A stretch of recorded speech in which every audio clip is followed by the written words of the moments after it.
जब हम श्री कृष्ण के जीवन की बात करते हैं तो हमारे मन में उनकी लीलाएं, उनके उपदेश और उनके चमत्कारों की अनगिनत कहानियां उभरती हैं। लेकिन बहुत कम लोग जानते हैं कि जिस नगरी को स्वयं श्री कृष्ण ने बसाया था, जो सोने और रत्नों से सजी थी, जो समुद्र के किनारे स्थित थी और स्वर्ग से भी सुंदर कही जाती थी, वही द्वारका नगरी एक दिन समुद्र में समा गई।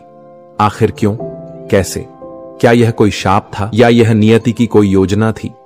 आज हम जानेंगे द्वारका के डूबने की वह रहस्यमयी कथा, जो हमें इतिहास की गहराइयों में ले जाएगी और यह सिखाएगी कि कितना भी महान या शक्तिशाली कोई क्यों न हो, समय के चक्र को कोई नहीं टाल सकता। यह कहानी है विनाश के पीछे छिपे उस सत्य की।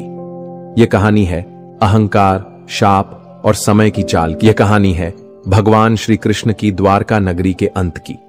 जब श्री कृष्ण ने कंस का वध किया और मथुरा को मुक्त कराया, तब कंस के ससुर जरासंध ने मथुरा पर बार बार आक्रमण किया। श्री कृष्ण यह जानते थे कि युद्ध केवल आत्मरक्षा के लिए होना चाहिए, संहार के लिए नहीं।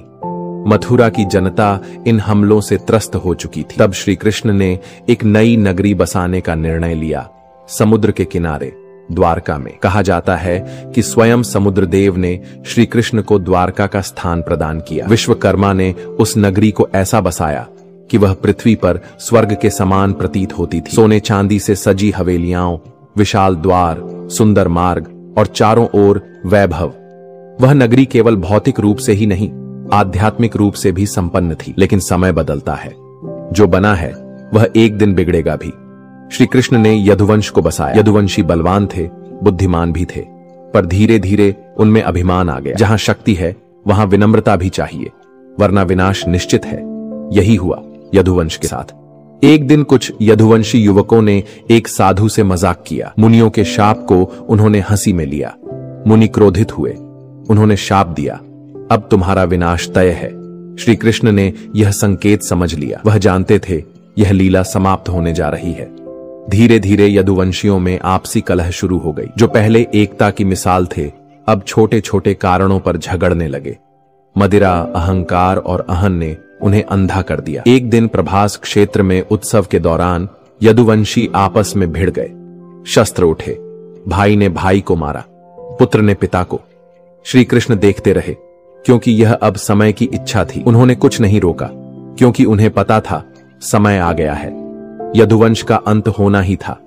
कर्म का फल सबको मिलता है, चाहे वह देवता ही क्यों ना हो। जब यदुवंश समाप्त हुआ, श्री कृष्ण ने भी अपने प्राण त्याग दिए।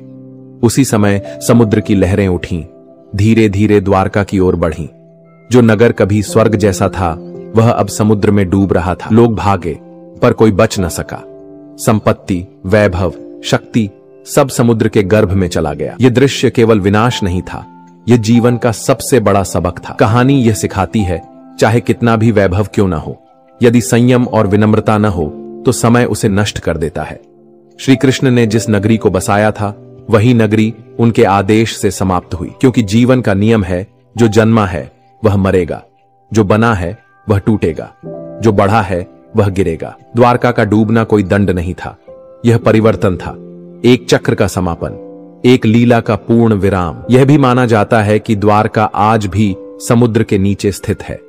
वैज्ञानिकों ने इसके अवशेष खोजे हैं। यह सिद्ध करता है कि इतिहास केवल ग्रंथों में नहीं, धरती के भीतर भी समाया है।